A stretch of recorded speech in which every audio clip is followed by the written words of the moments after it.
Welcome to Part I. But the other side of the scene was the public domain and shareware games, where games would be written for free, or in the trust that if you liked the game you would send the coders some money. This allowed a lot of invention and creativity, with many classic games being released in the homebrew community.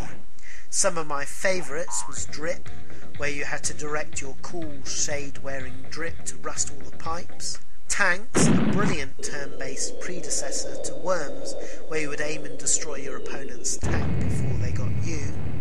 Extreme Violence, a two-player affair, where you and your opponent must wander around and take out the opponent before they return the favour.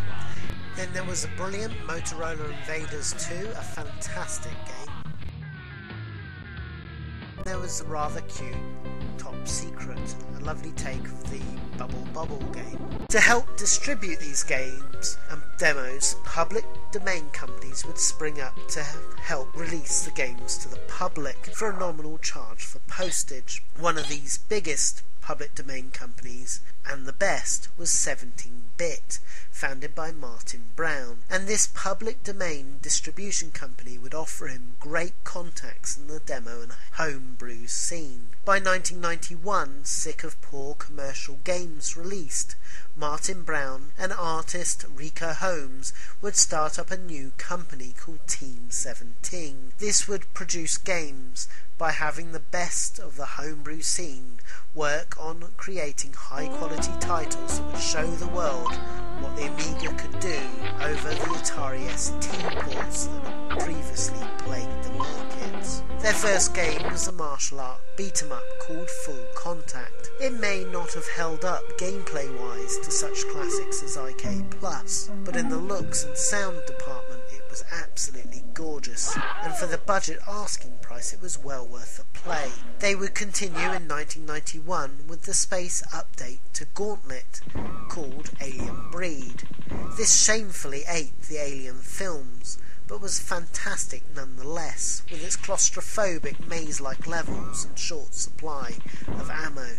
Alien Breed would go on to enjoy a multitude of sequels, from Alien Breed 92 Special Edition, which was a budget release that added more levels and gameplay tweaks to the original, Alien Breed 2, The Horror Continues in 1993, Alien Breed Tower Assault in 1994, before making the leap to 3D in Alien Breed 3D in 1995, which attempted to take on the might of Doom. Finally, in 1996, they would release Alien Breed 3D 2, The Killing Grounds, which attempted to bring Quake to the humble A1200.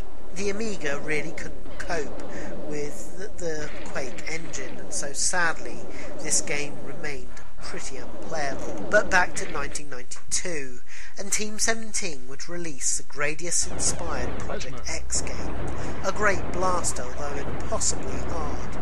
Thankfully, they would quickly release a budget version in 1993 called Project X Special Edition that made things much easier to play after listening to customer feedback. Also in 1992 they released Assassin, a brilliant Strider clone that was good fun, rock hard. They did improve things with the budget release, however, with Assassin, a special edition, where they gave the hero better weaponry, made the game much more fun. 1993 would also be a great year for Team 17, with Superfrog, a great platformer that had you guide a prince-turned-frog on a quest to save his beloved princess from an evil witch. An awesome game and definitely one of my favourite platforms on the Amiga. Check out my full video review of this classic game. Also, this year, they released the enjoyable fighter called Body Blows. Of course, this wasn't a patch on Street Fighters and other arcade fighters, but on the Amiga, with its single joystick, it was still offered some enjoyable fun. They would follow it up in 1994 with a sequel called Body Blows Galactic, setting it in space. This game was an enjoyable addition and even came with a free game called Apache. Finally, in 1995, Team 17 would release Ultimate Body Blows, which was a CD32 and PC-only title, and they used the extra buttons that the CD32 allowed, and included all the combatants of the first two games. Then in 1995, Andy Davidson's homebrew game Total Wormage, written in Blitz Basic, would be rewritten as a full game as The Brilliant Worms. Taking the general idea of tanks, but stacked full of humour, this game would put Team 17 on the map outside of the Amiga, and has kept them afloat ever since. Then there was Stardust, released in 1993 by Bloodhouse, a great update to the Asteroid Classic. In 1994 they would release a sequel for the A1200 called Super Stardust, which was even better. This time it was published by Team 17. Revolution Software in 1994 would release the brilliant futuristic point-and-click adventure called Beneath a Steel Sky by Charles Cecil, who continued with the brilliant Broken Sword adventure games. In the game you play an orphan who lives in a post-nuclear apocalyptic world. At the beginning of the game you're kidnapped from nomads who've looked after you and is held captive in a strange complex. It's up to you to piece together what's happened to you and why you were taken. The game was brilliant and as good as anything that LucasArts has produced. It also had the fantastic comic book artist David Gibbons, who was the artist who did the Watchmen comic, and many other comics as well. He did not only the intro cutscenes, but also the backgrounds in the game as well.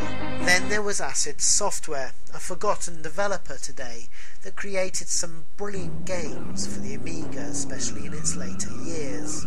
There was Skid Marks, released in 1993, that followed on with Super Skid Marks in 1995. This was totally written in Blitz Basic, but was an amazing update of the Super Sprint off-road Iron Man Stewart type game. They also released Woody's World, a brilliant platformer in the mould of Super Mario Bros, but unique enough to stand on its own. Finally, they did the brilliant A1200 exclusive title called Guardian, which was Amiga's answer to Star Fox.